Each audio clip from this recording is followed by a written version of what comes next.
¿Qué tal?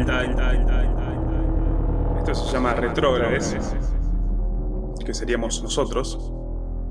Retrógrades.podcast@gmail es nuestro correo. Ahí pueden enviar cualquier queja o amenaza que quieran dirigir a mí, a Tomás Hola. y a Ignacio. Sí, las amenazas serán más anales las mías. Yo hago de intermediario. Amenazas al conjunto, ¿por qué no? Este es un programa... Son muy bienvenidas. Son sumamente bienvenidas. Te diría que, por lo menos más que las quejas, ¿no? Este es un programa para ensayar ideas a partir de sucesos de actualidad o fenómenos contemporáneos. Y hoy vamos a hablar de los memes. Es memester que sea rock, decía Papo a fines de los 90, anticipando como siempre una era y también creo tratando de mantener unidas dos formas culturales que estaban destinadas a separarse en la medida en que el nacimiento y el auge de una coincidía más o menos con el languidecimiento y eventual muerte de la otra. Me refiero al rock con esta última y con la primera a los memes. Hoy por meme se entiende, creo, se ha dilatado mucho el concepto y se entiende prácticamente cualquier imagen que uno publique en una red social para comentar lo que sea o para expresar lo que sea. Querríamos tratar de fijar un poco mejor el concepto, nosotros al menos, para la discusión. Para quienes no lo sepan, y esto quizás es interesante porque hay gente que no lo sabe, meme es una palabra que acuñó Richard Dawkins, que es un biólogo inglés o británico, no sé si inglés. Es un tipo que en aras del cientificismo se permite ser bastante desagradable. Y el concepto meme está pensado con una sonancia acústica y conceptual con el concepto de gen.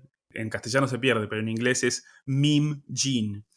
Y así como el gen contiene, transmite, reproduce información genética, el meme contiene, transmite, reproduce información cultural.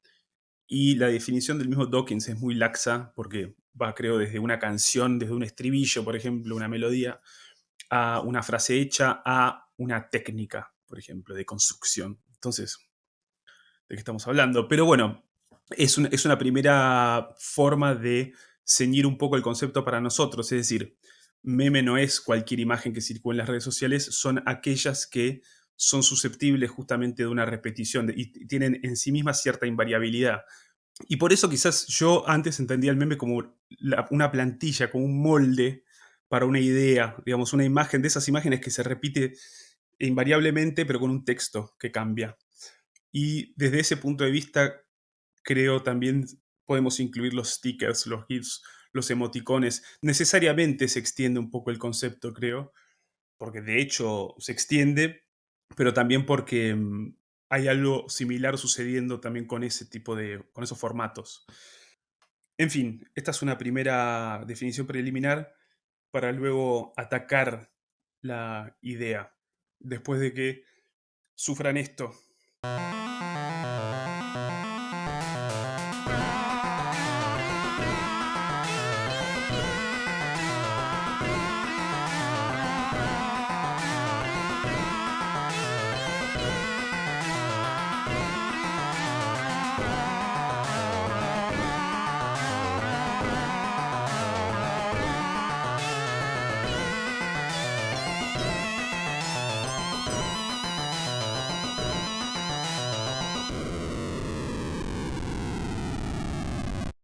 Estamos grabando este programa justo en un contexto particularmente memo... ¿Cómo sería? Fílico. Memofílico.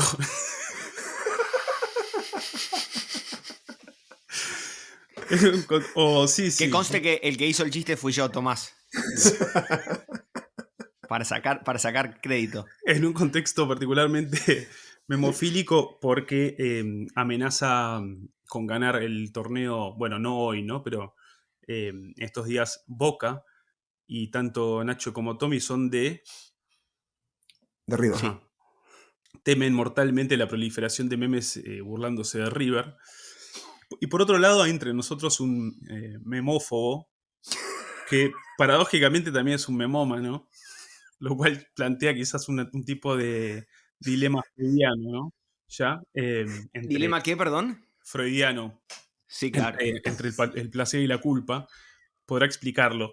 Yendo de lleno un poco al tema, creo que en principio el marco biológico del cual surge esto de meme ya traza algunas líneas para pensar en qué está sucediendo ahí en cuanto a la codificación de la comunicación, la repetición, la mutación y obviamente la viralidad. Y es decir, en ese sentido se define no solo el elemento meme, sino también una dinámica. Ya de suyo, el meme es una dinámica. Y por otro lado está el dominio de la imagen. El meme en tanto imagen, inevitablemente creo, lleva ahí. Y a pensar en quizás la cualidad, el sentido de las imágenes para nosotros y también la construcción de un imaginario netamente siglo XXI, ¿no? No sé quién quiere patear la pelota acá.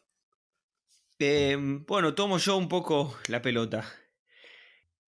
En alguna conversación previa a la grabación de este programa, vos hablabas del meme como una, y acá cito, te cito, una disrupción irónica sobre el intercambio textual, que me pareció una muy buena definición. Más allá de la dimensión irónica, me interesa esta idea de la disrupción, ¿no? Y de la disrupción y la irrupción. Irrupción no, porque conviven permanentemente la palabra y la imagen, pero la imposición de la imagen y la omnipresencia de la imagen en el intercambio discursivo contemporáneo, el intercambio discursivo que es propio de las redes, que es esto que mencionabas vos, ¿no? Entonces, por un lado la imagen irrumpe, aunque la verdad es que las redes están hechas de imagen, ¿no? Principalmente de imágenes. No todas, es cierto, ¿Qué quieres Peter. decir con eso? No, imagen en un sentido literal, quiero decir, si pensás en Facebook, bueno, yo no consumo demasiado Facebook, con lo cual quizás no sea la mejor persona para hablar de todos estos temas, pero sí Instagram en todo consumo caso, WhatsApp, ¿no?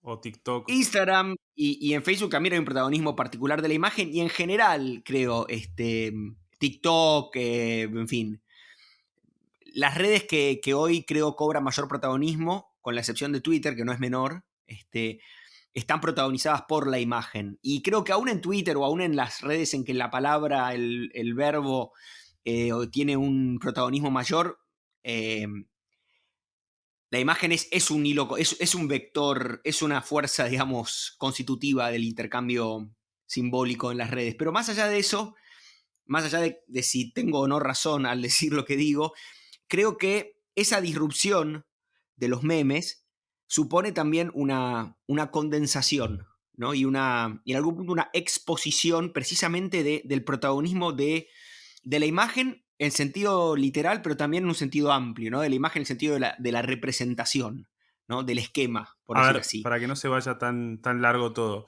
Em, Sí, sí. a lo que yo me refería con la disrupción irónica respecto del texto es que la imagen viene a interrumpir un intercambio netamente textual y en ese sentido es como que se desautoriza ese intercambio textual justamente porque tiene, como decís vos, el poder de condensar el comentario en una imagen y también de disolver cualquier tipo de, creo, desarrollo posterior en la ironía misma, ¿no? En la ironía misma de la imagen que propone en el caso que sea.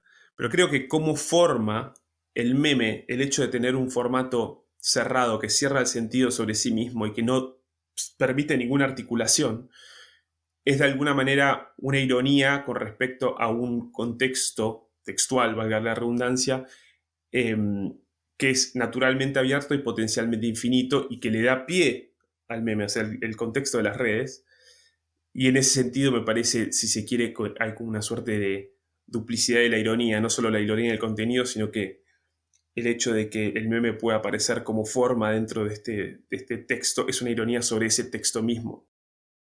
Por otro lado, yo en un ensayo que no sé si estará publicado cuando salga esto al aire, pero había puesto una cosa sobre la textualización de la imagen, en el sentido de que los memes, al menos, funcionan, o sea, ponen la imagen al servicio de una dinámica que es conversacional, por así decir, y no visual. Es una dinámica siempre de intercambio. Por más que sea irónica y no dé pie quizás a una conversación, a un diálogo, a algún tipo de intercambio, qué sé yo, discursivo, a ningún debate o digamos, que la cosa se agota ahí en el meme, forman parte siempre de un intercambio de naturaleza, de índole textual, porque está dentro de una conversación del tipo que se quiera, eh, pero digamos, no es casual, ¿no? Que Instagram, siendo una red primariamente visual, no sea un lugar donde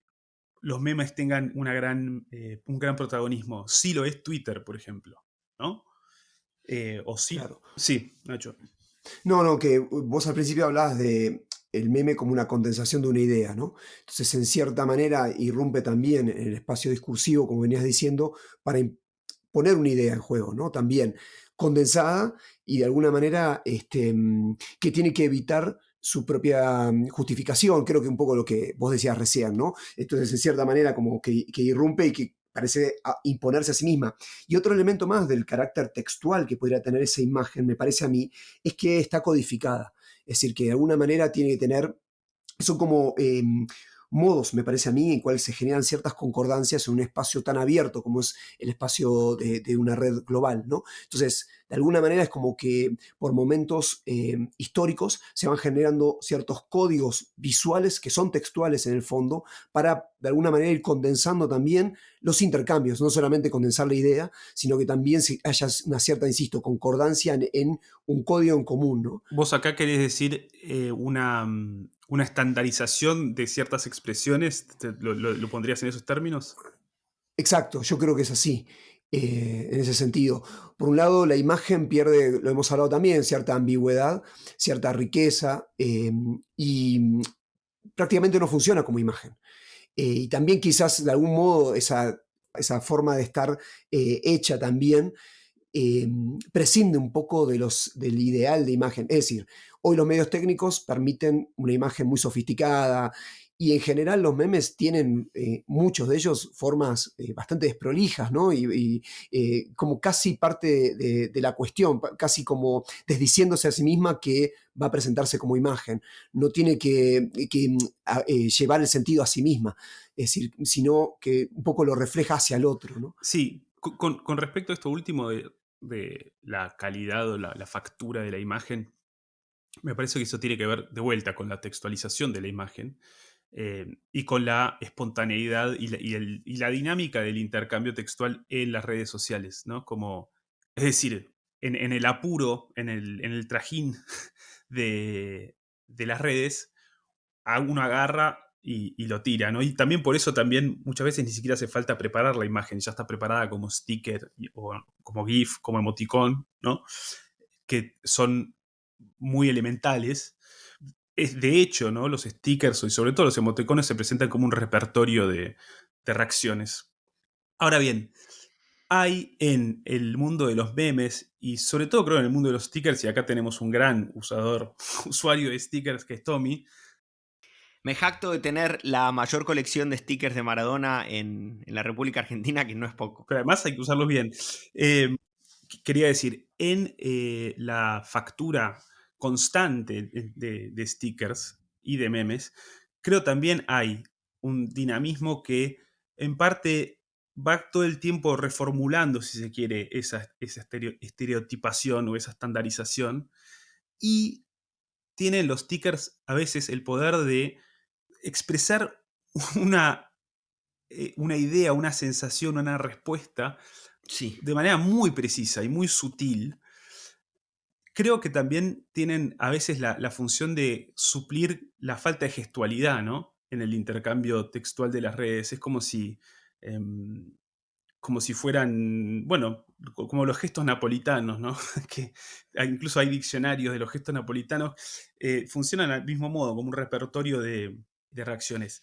Claro, pero Sí. eso sería propio de los emojis o emoticones, e incluso en algún punto de los stickers o de cierto uso de los stickers. Quiero decir, la idea de el emoji o el sticker como la instancia en la cual la gestualidad, es decir, la presencia del hablante, se repone en la conversación de las redes, ¿no?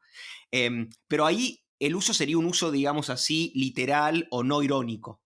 Creo que tanto los emojis como los stickers pueden usarse irónicamente. De hecho, suelen usarse irónicamente.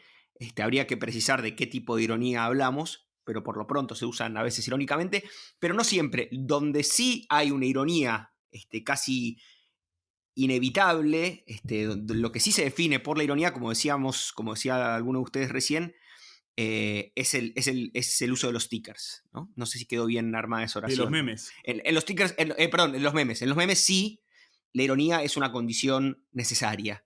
Y en ese sentido quería tomar lo que decían ustedes sobre la textualización de la imagen. En efecto, las imágenes de los stickers son imágenes precarias, no pretenden ser otra cosa, no pretenden ser una imagen sin un texto, y en ese sentido me parece interesante que la mayor parte de los memes, siendo imágenes, en realidad se componen de más de una imagen. Es decir, hay una diferencia, la diferencia está inscrita en los propios memes. Por ejemplo, qué sé yo, en el famoso meme del tipo que le mira el culo a una chica mientras camina con su novia, ¿no? Ahí hay 3 elementos. Y de hecho esos 3 elementos suelen dar pie a la textualización, ¿no? Es decir, hay un texto, volviendo a la definición técnica de meme que traías vos, Ale, ¿no?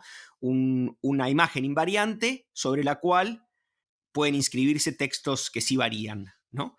Bueno, a cada uno de esos personajes le corresponde un texto. Lo mismo con el mejor meme de todos, del que creo habría que hablar detenidamente, incluso dedicar otro programa, que es el del perro débil y el perro fuerte. O, por poner un último ejemplo, el meme que se llama Kombucha Girl, la chica de la kombucha, que es una chica gordita que prueba la kombucha. Primero pone cara de asco, después dice, cara puede ser, y finalmente dice, no, no, no. Digo, en estos 3 memes que son arquetípicos, la textualización se manifiesta de ese modo, ¿no? Es decir, que hay distintas instancias, hay un movimiento diferencial, por decir así, si se me permite quizá una palabra un poco grandilocuente, dentro de la imagen. Sí. Por supuesto, las imágenes del arte, las imágenes propiamente dichas, también inscriben en sí la diferencia, pero en este caso es de una manera literalmente, estrictamente textual, ¿no? Sí, quiero repetir 2 ideas. Que por un lado, por un lado tenemos el hecho de que no funcionen como imágenes, ¿no? Y creo que en eso va algo que excede a los memes y que excede a los stickers, etcétera, etcétera, y que tiene que ver con un tipo de sensibilidad contemporánea. Si uno piensa en las imágenes que ha legado, por ejemplo, el siglo XX, que fabricaba sobre todo la fotografía y la televisión, y que además suelen estar ligadas a acontecimientos de gran porte, sea de orden político o deportivo o del entretenimiento, etcétera, etcétera. Marilyn Monroe y su vestido, el Diego con la copa. James Dean con la moto, sí. Exacto. Creo que ahí hay una, si se quiere, lógica de una imagen emblemática que todavía tiene, por muy banal que sea su origen, alguna lógica también simbólica de justamente no reducirse, no agotarse dentro de un intercambio textual, sino dar pie a abrir una suerte de mundo o a insinuar. Una ausencia, algo que no termina de hacerse presente en la imagen también. Aún limitadamente, no nos vamos a comparar a la iconicidad de Maradona, de James Dean, con los iconos de Ravenna, ¿no? No, por supuesto. Pero quiero decir, lo entiendo de ese modo, ¿no? No se reduce a la presencia de un intercambio textual o de una... Y Sí, perdón, te eso. interrumpa, pero incluso el soporte, ya criticado en el siglo XX como un soporte bastante volátil, era un soporte más fijo, digamos, uno podía conservar esas imágenes, el póster, ¿no? Es decir, todavía tenía una idea de que tiene una presencia en sí mismo, en ese carácter simbólico que vos señalabas. Sí, y que también, digamos, esa permanencia de la imagen tiene que ver con un dinamismo de la sociedad toda, ¿no? Claro. La imagen irónica del meme, en cambio, creo que pierde toda dimensión simbólica. Por supuesto, uno diría, pero por supuesto que pierde toda dimensión simbólica. No es un símbolo, es un chiste, es un chascarrillo, lo que fuere. Pero me parece, de vuelta digo, que hay algo de un orden mayor y que tiene que ver con la estabilidad y la función de las imágenes en nuestra cultura, en el siglo XXI. Es decir, las imágenes que ha dado el siglo XXI, primero, ¿cuáles son? Y segundo, qué porte y qué estabilidad, qué presencia, qué importancia y vigencia y vigor tienen. Me parece que hay un cambio notorio ahí, y el meme ahí no es que contamina con su lógica, sino que es parte también, de la misma manera que lo eran la fotografía o la televisión, parte de un dinamismo distinto que se articula con el cambio con el advenimiento de la Internet. Ahora bien, si bien no tiene un carácter simbólico por sí mismo, digamos, como una intención propia de la imagen, por el otro lado vos también has señalado que en cierta manera hay imágenes que de alguna manera encajan más con la época que otras. Por decir una manera, hay memes que es, si vos querés que estamos hablando del contenido, ya no de la forma meme, pero de ciertos contenidos que son, de alguna manera condensan, como vos creo que apuntabas también a un tipo de sensibilidad. Decían el perro grande y el perro chico. ¿Por qué tiene tanto éxito, por decir una manera, y logra codificar tantos intercambios de diferentes tipos? Porque pueden ser desde deportivos hasta, no sé, de otros culturales, políticos, etcétera. ¿Por Históricos. qué lo hace, no? Históricos, ¿por qué lo logra hacer? Porque de alguna manera no digo que sea simbólico, pero algo nos puede estar diciendo de la época también. Es una especie de metalenguaje, por decir de una manera, una metadiscursividad, ¿no? Que incluso no es consciente de sí. Ahí justamente creo, sabiéndolo o sin saberlo, apuntaba cuando hablaba de esta dimensión textual de la imagen en los memes y del modo en que aparece más de un elemento. Yo hablaba de una diferencia dentro de los memes, una oposición, pero hay sobre todo una oscilación o, puesto mal y pronto, una histeria en al menos los memes más paradigmáticos, ¿no? Dejaría el del perro grande, perro chico, perro fuerte, perro débil para después, pero ciertamente está esa oscilación esa histeria identitaria, diría, en alguno de los memes que más han circulado, ¿no? El de los dos hombre araña, sin duda.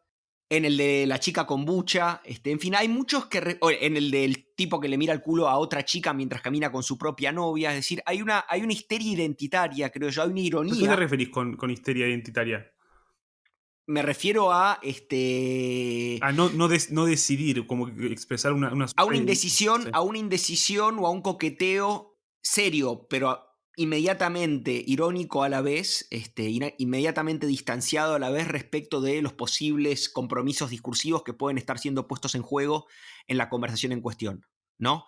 Uno está conversando, como dijiste vos, seriamente o intentando conversar seriamente, y la irrupción del meme, la disrupción que el meme provee, impone en la conversación, impone una distancia, ¿no? Y creo que esa distancia que yo propuse conceptualizar quizá algo torpemente con el concepto de histeria, se ve en los propios memes, en la lógica discursiva de los propios memes. Insisto, en el del hombre araña, en el del tipo que le mira el culo a la otra chica, en el de la chica con bucha, y hay muchos otros Bueno, también, ¿no? son determinados, estamos hablando de un grupo de memes que creo justamente vos agrupás en torno a esta indecisión u oscilación, quizás identitaria es un poco mucho, pero digamos que expresan una suerte de vacilación. Creo que el perro grande y el perro chico entra ahí también, en cierto Sí, modo, en la medida en que contrapone lo que hay con lo que fue, ¿no? sin duda, sí, sí, sí, sí. Y, y dentro de eso, como decía Nacho, que tengan, digamos, el éxito de un meme como ese, sin duda dice algo de, creo, la sensibilidad contemporánea y de la crisis incluso contemporánea, Sin que dudas. tiene que ver con una proyección a futuro muy dificultosa y poco prometedora, es decir, desalentadora, digamos.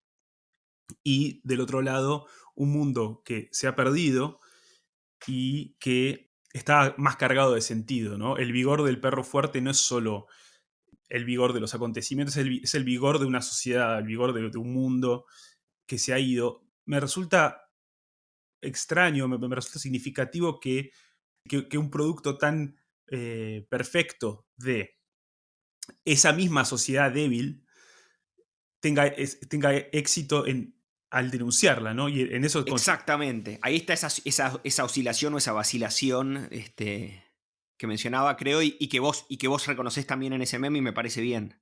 Me parece justo, digamos. O sea, a esto también iba Nacho, ¿no? Me parece, con respecto al porte simbólico que puede tener. Sí. Exacto. Yo traté Ahora, de montarme sobre el caballo de Nacho. no, pero lo que vi es que vos le diste un nombre, me parece.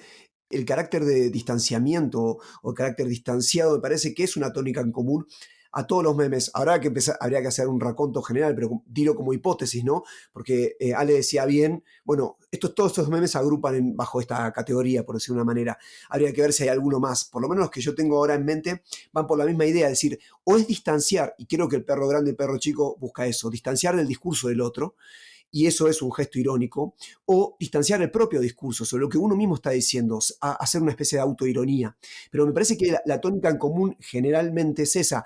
Yo creo que cuando Ale hablaba de la irrupción irónica de la imagen sobre el texto, iba mucho más allá del contenido que podía tener la imagen, sino el mismo deslizamiento que genera una imagen con respecto a un texto. Es decir, de alguna manera juega el juego del texto porque es una imagen que, como decías, tiene diferencias, tiene cierto drama interno que lo refiere a ese drama, e incluso uno lo podría transformar en una discursividad, perdiendo también toda la fuerza que tiene la imagen en ese sentido.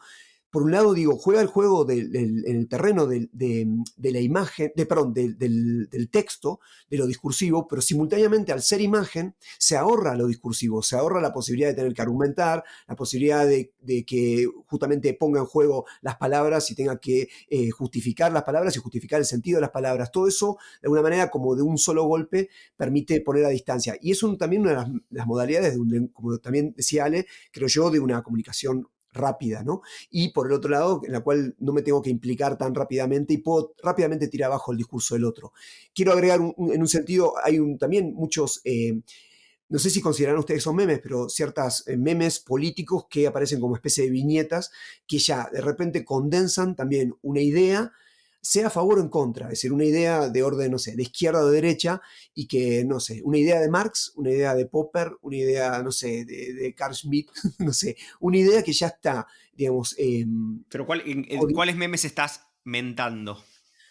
Está el famoso el de la tolerancia, si tenemos que ser tolerantes con los intolerantes o no, que es ese meme que trata de condensar una idea de Popper. Toda una idea que viene del orden de lo epistemológico, de lo filosófico, con la complejidad que tiene, como sabemos, una idea que entra en juego. También es interesante ponerlo con esta introducción que habías dicho vos del meme como condensación de una transmisión cultural, ¿no? Y en alguna manera eso es lo que intentaba hacer siempre un libro, ¿no? Pero que ahora esté condensado en una imagen y reducido a una imagen. Y que mucha gente ya directamente piensa en términos de meme, o sea, piensa que ya está, me ahorro la lectura de un libro y entrar en la discusión, que lo que quería decir que implica introducir una teoría en el mundo académico, reducido a un meme, que obviamente no se puede hacer, pero quiero decir, esa es otra de las formas de la estandarización, y entonces alguien dice algo, ya pongo ese meme, listo, me ahorré cualquier discusión que yo pueda tener con respecto a cualquier tema, ¿no? O sea, ya está condensada, ya está, la humanidad ya ha resuelto este problema. Y quiero decir, eso es el distanciamiento también. Dos cosas. Por un lado, con respecto a esto último, creo que mencionabas, hay un video que no me acuerdo si es de la Universidad de Buenos Aires que explica cómo es la Claro. cosa. Eso por lo menos es un profesor que pertenece a una cátedra de la UBA de pensamiento científico y hace una serie de videos que son pedagógicos como complementarios a su cátedra.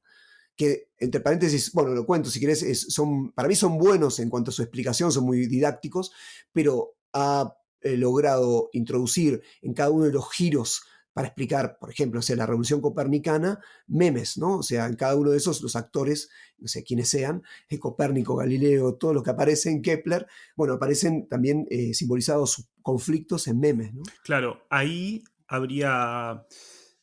entraría en juego algún tipo de estandarización de cómo recibir o reaccionar ante la información que nos están dando, ¿no? Del mismo modo que, qué sé yo, creo hay algo de eso en, por ejemplo, los formatos televisivos tipo estos que cantan o qué sé yo, que siempre está el momento emotivo, siempre está el momento de la sorpresa, de wow, ¿viste? Como, no sé, viendo el video de alguna manera me llevaba a eso.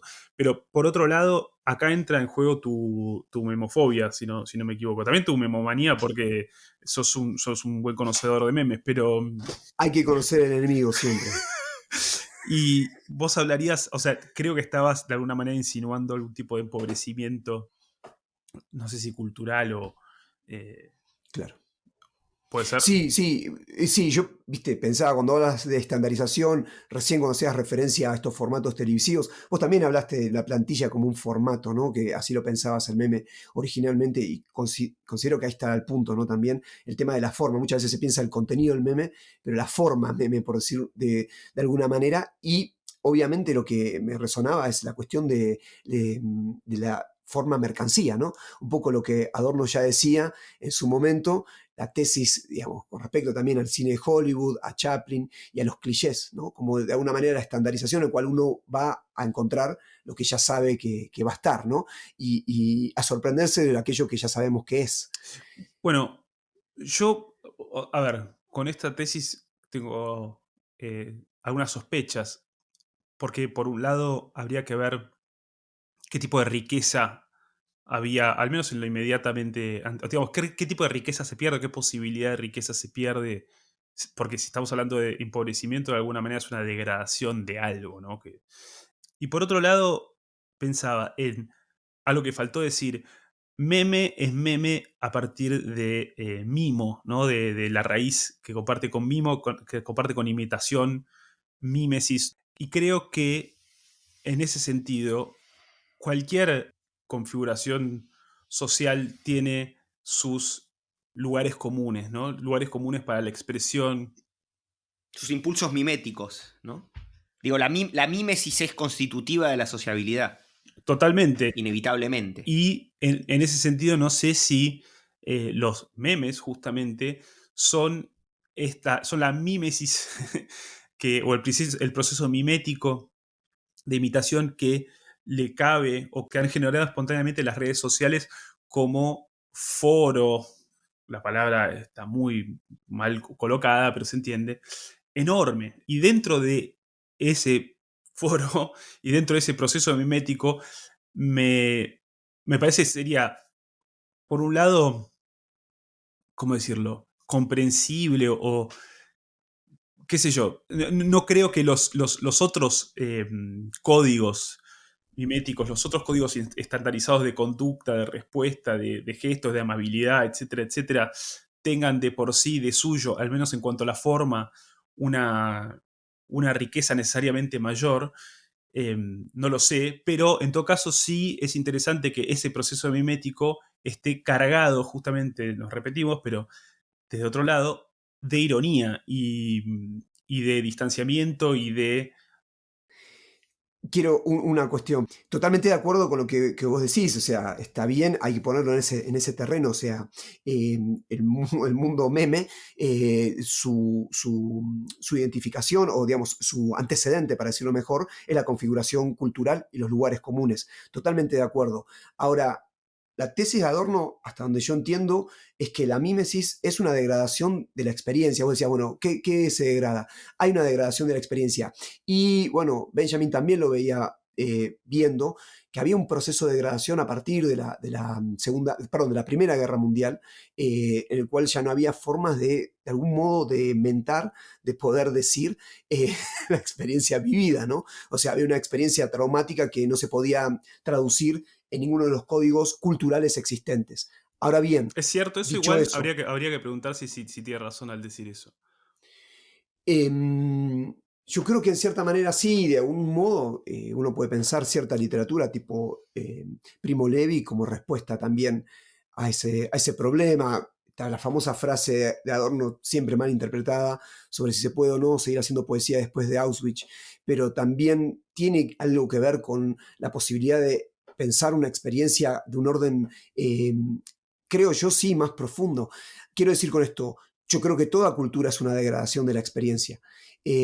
Simultáneamente un posibilitador de la experiencia. Ahí está el carácter creo yo, de lo que decía Freud, el malestar de la cultura. O sea, inevitablemente tenemos que pasar por los códigos culturales, e inevitablemente esos códigos culturales no logran agotar de ninguna manera lo que significa la experiencia humana, y siempre va a estar ese malestar. Y de algún modo las repeticiones son de algún modo el reflejo de justamente la necesidad de generar una estabilización y simultáneamente la imposibilidad que ella nos dé lo que promete, ¿no? Ahora, mi pregunta es si el meme no logra, en esta idea que yo les decía, un poco quizás un poco marxista, ¿no? Si no termina colonizando demasiado nuestra experiencia en esa pregnancia que tiene la comunicación digital. Y que de algún modo, mismo el meme es manifestación de ese malestar. El hecho de que nosotros tengamos todo el tiempo ironía y distanciamiento, es decir, nosotros no podemos lidiar con esto. En ese, digamos, este último punto, sin duda que sí, digamos, hay algo ahí que parece apuntar a que algo no está bien, ¿no? O quizás a cierto malestar o cierta incluso conciencia de su propia pobreza, ¿no? De vuelta, el perro grande, perro chico es ejemplar en este caso. Y ahí me pregunto si, y esto es algo que hablamos hace mucho tiempo, si no hay, si no está operando cierta constricción objetiva de las redes sociales, es decir, un formato del discurso y del intercambio que ya de por sí mismo es pobre y efímero y Irónico. irónico, y en pos de ser dinámico, soslaya cualquier posibilidad de justamente darle lugar como decías, a la experiencia. Con respecto a lo de Benjamin, yo no sé, pensaba por ejemplo en Otto Dix, un pintor alemán, Sí. que tiene toda una serie, incluso quizás es más significativo no tanto sus cuadros sobre el conflicto mismo, sino los cuadros, los retratos de familias y demás de toda la Tipo época. Max Beckmann, bueno, Exacto, todos George esos Grosz. pintores expresionistas de entreguerras. Sí, de entreguerras, que creo que, digamos, quizás ahí hay algo como respuesta a esto que decías de Benjamin. Pero como una afirmación en todo caso. Mira, como una afirmación, pero por otro Una lado, confirmación. digamos, creo que se expresa como una suerte de malestar y de una agonía y a veces de un modo, quizás, no sé si decir profundo, pero es inquietante. Los retratos de Otto Dix o de Beckmann, todas esas figuras así grotescas y superpuestas y qué sé yo. Bueno, en fin, eso por un lado. Por otro lado, volvía con esto de la constricción objetiva que proponen las redes, que quizás es una idea que había dicho antes, en la medida en que buscan una lógica del entretenimiento, y creo que los memes en parte están dentro de eso, es decir, así como antes el entretenimiento para nosotros era la televisión, hoy son las redes, y en ese sentido los memes cumplen, creo, una función de entretener, de divertir, y no pueden, ¿cómo se dice? La construcción objetiva estaría en el hecho de que los memes no pueden cumplir otra función que no sea la del humor, perdón, la del comentario irónico. Hay como una impotencia también ahí, ¿no? Así como puede haber una sutileza en el comentario mismo, también hay una impotencia en cuanto a la índole del comentario no puede, es más o menos invariable. En ese sentido, cuando Nacho hablaba de una experiencia, de la pérdida de una experiencia vivida o una experiencia, no sé cuál fue el término, más profunda, yo recordaba algo que alguno había comentado en una conversación previa, que tenía que ver con el carácter universal de la ironía que es propia de las redes y que es propia de los memes como, bueno, precisamente como, como denominadores comunes de la conversación, ¿no? Donde esa ironía, al ser universal, pierde su potencia de pensamiento, por decir así, ¿no? Es decir, porque la ironía Su potencia según ironía, entiendo yo, decís. ¿no? ¿Cómo? Con su potencia irónica también. Pierde su potencia irónica, ¿no? Porque la ironía es, al menos según me gusta entenderla a mí, es la ironía de una singularidad ante un código, por decir así, ante un consenso, ¿no?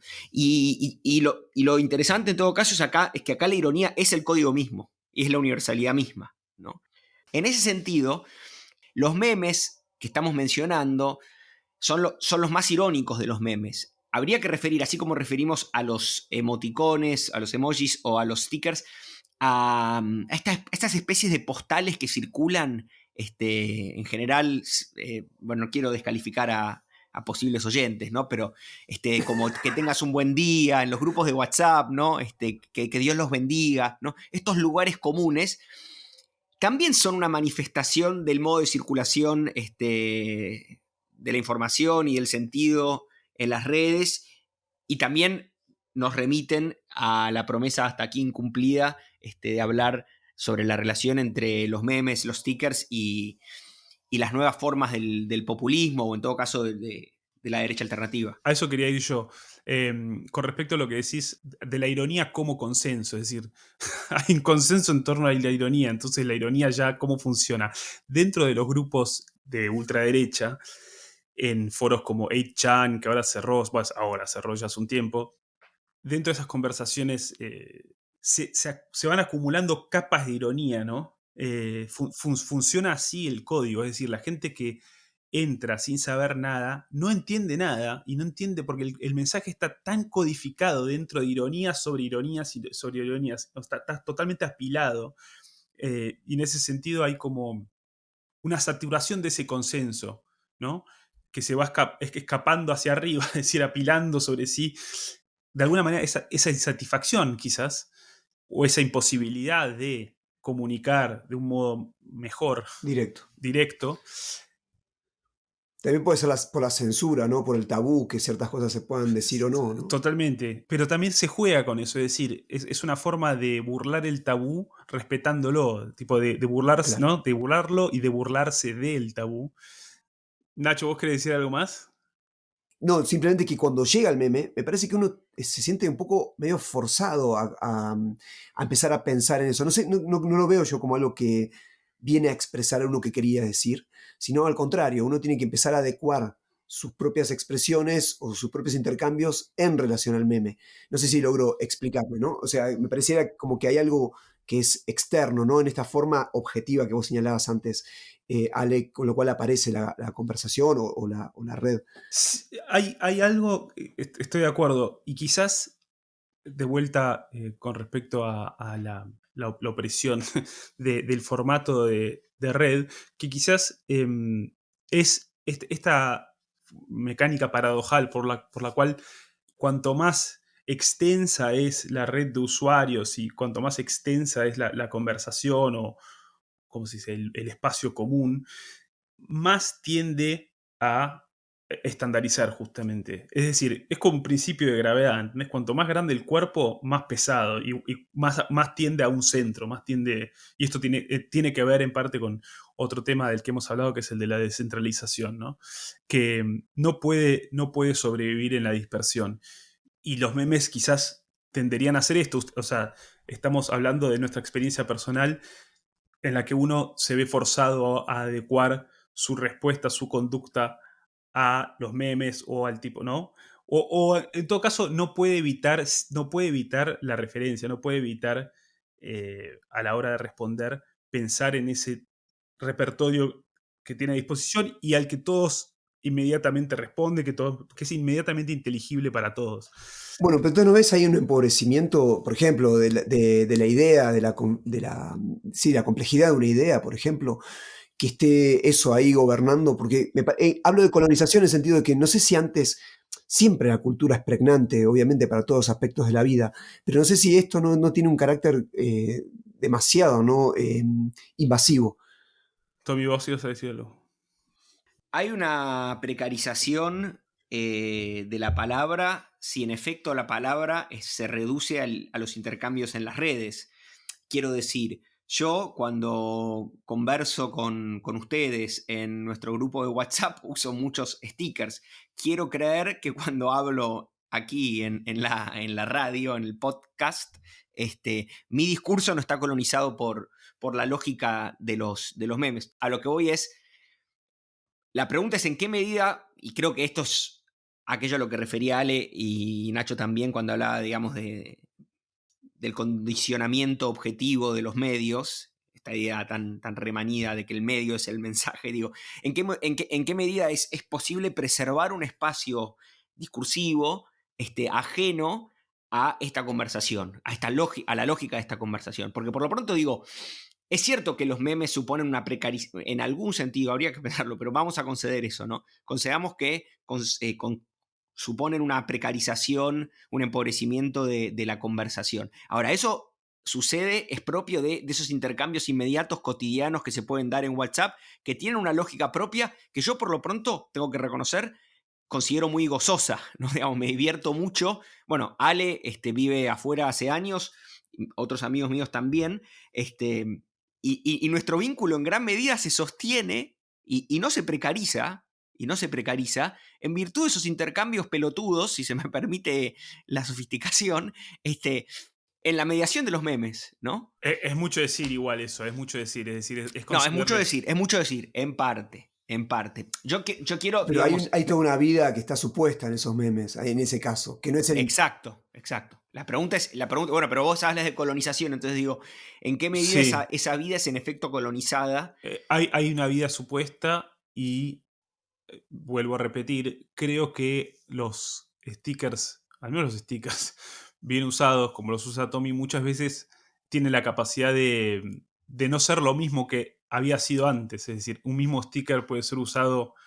Porque también hay una ironía respecto del uso mismo del sticker, ¿no? Uno está usando el sticker y no quiere ponerlo como esto soy yo. Digamos, existe esa posibilidad, quiero decir, existe la Pero eso posibilidad no te de. redime, en todo caso. Digamos, en sentido contrario a lo que acabo de decir, nosotros yo al menos que me considero un usuario sofisticado de los stickers, en esa supuesta sofisticación o pretendida sofisticación estaría distanciándome a la vez de esa distancia que es propia de los stickers, ¿no? Y pretendiendo entonces de algún modo estar más allá de, ¿no?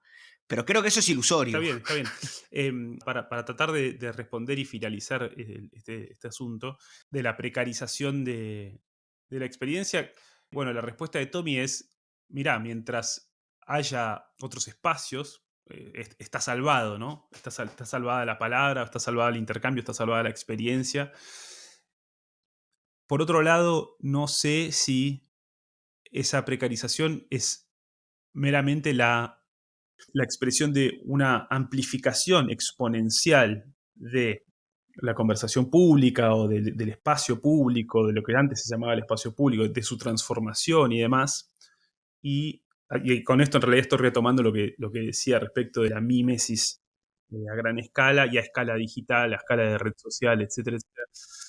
Se entiende lo que quiero decir, es decir, Benjamin venía de un mundo en el que el espacio público todavía estaba dominado de una, digamos, era propiedad, creo, de una suerte de élite, en mayor o menor medida, ¿no? O sea, o digamos, que venía descendiendo o abriéndose a un público muchísimo más general, ¿no? No sé si el empobrecimiento estaría de alguna manera queriendo evocar, viste, el recuerdo de un espacio público que terminaba siendo además, como puede serlo una conversación entre nosotros, un espacio compartido por un grupo reducido Claro. y más o menos afín o qué sé yo, no sé. Sí, y empieza a crecer el entretenimiento, como vos decís, a ocupar ese espacio también, ¿no? Que también es un poco lo que ve, sobre todo Adorno, ¿no? La industria Sí, cultural, en el sentido de que esa apertura que se empieza a generar, apertura en cuanto a cantidad de democratización, digamos así, del espacio público, rápidamente es gobernado por la industria cultural y la industria cultural como la lógica del entretenimiento y del consumo, por supuesto, ¿no? Y vos dijiste, esto es parte de lo mismo, en ese sentido. claro. Y sí, de alguna manera yo lo veo más o menos así. Y lo cual no quiere decir que después esas lógicas o, digamos, esos modos de comunicación del espacio más grande no incidan y no mengüen de algún modo, no priman los espacios también más reducidos, como creo el caso de este video del profesor universitario que tiene que poner memes para hacerlo entretenido y tiene que poner memes para de alguna manera identificarse con sus alumnos. Bueno, es un caso muy claro, ¿no? Exactamente, yo pensaba exactamente lo mismo, es decir, ¿cuáles son esos espacios exteriores donde uno ejerce, no sé, el pensamiento o la complejidad de la experiencia? Y esa es la pregunta, ¿cuáles son? Si, bueno, eso sería otro tema también para hablar. Pero sí quería decir una pequeña cuestión última, que si el antecedente de esto no eran estos programas de televisión fines de los 90, principios de los 2000, en los cuales insertaban en el medio de sus ¿cómo se llama esto? De sus informes. Sí, tipo Duro de Domar y los programas de Dirst. Claro, que iban como ya, y me imagino que eran copia de programas de afuera, ¿no? Iban insertando también ya imágenes estandarizadas que comentaban y también reducían y también ironizaban sobre cualquier nueva cuestión que podía ocurrir, ¿no? Y ahora no es más que la extensión que todos nosotros podemos hacer de esa misma lógica del montaje, ¿no? Sí. Bueno, nos despedimos entonces y ¿alguien quiere despedirse de algún modo especial? De ninguna manera.